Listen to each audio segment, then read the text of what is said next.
No, Ken. He puts his little hand right there and he goes... And then he gets all angry and everything and walks about, paints again. Anyway, he's very good and very prolific. I'm thinking of getting a second fridge, because I'm going to need it for all the...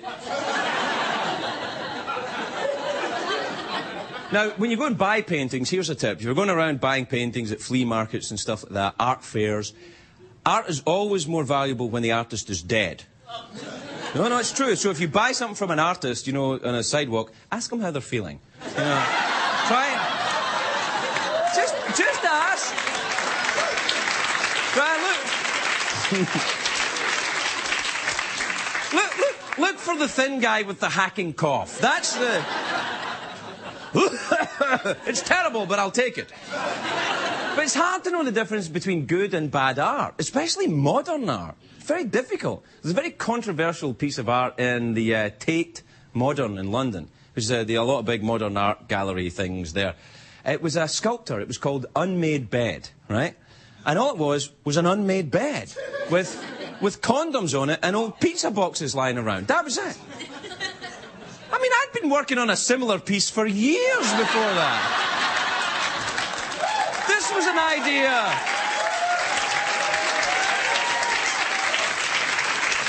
This is not original. This is not original stuff. You also, Jackson Pollock. There's another modern art. Now, I don't know if you know Jackson Pollock. Famous, very splashy, a lot of splashy paintings. Just splashes of paint, basically. That's what they are. I don't think he really meant them to be paintings. I mean, the man was an alcoholic. He just had a shaky hand. He was like... Mr. Jackson, this is a magnificent abstract splashy painting. Really? It's just my apron. No! No, it's lovely. Oh, okay, I'll make some more. You remember Jackson Pollock? He was Jim Ignatowski on Taxi. Apparently. But who knows? I mean, if you think of Vincent van Gogh, right? A very famous artist, very good artist. But when did he become a great artist? He only ever sold one painting in his entire life. You know that? He sold it to his brother Theo, an art dealer, who was an art dealer. Now, Vincent van Gogh's paintings sell for $20 million plus. Now, that just proves that Theo van Gogh was the worst art dealer who ever lived. He had a chance to buy all of Van Gogh for next to nothing. No, I'll just take that one, Vincent. You have to be careful. I've been to some auctions as well. You have to be careful that you go to the expensive art. It's sold at these fancy auction houses, Christie's, Sotheby's, places like that. If you sneeze accidentally, you can buy the Eiffel Tower, because it's all, you know, winks and nods. If you go in there a little twitchy, you're broke in no time. Yeah? It's kind of like silent movies. Sold to the man in the giant moustache. But I like the way the auctioneers talk so fast. You know, all that fast talk. I wonder if they do that in the house. You know, I think they just find guys that talk like that. Hi, honey, I'm just going out to Starbucks. I'm in Starbucks. I'd like a coffee macchiato. No foam latte. Thank you very much indeed.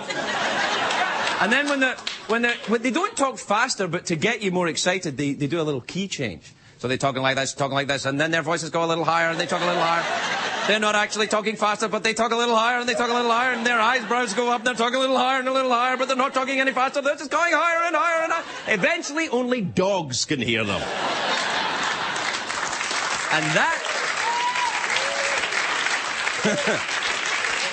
that's when the real bidding starts, because those dogs love the art, apparently.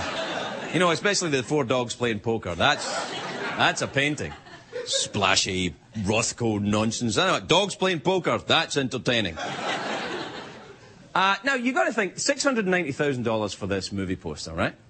This Metropolis poster. Are people going to collect stuff, movie posters from this era of movies? I think possibly. You know, I think, you know, maybe... So save your Deuce Bigalow European Gigolo posters. Or any of these other movies. Now up for sale, a first edition poster of Dude, Where's My Car? This is an early work of President Ashton Kutcher.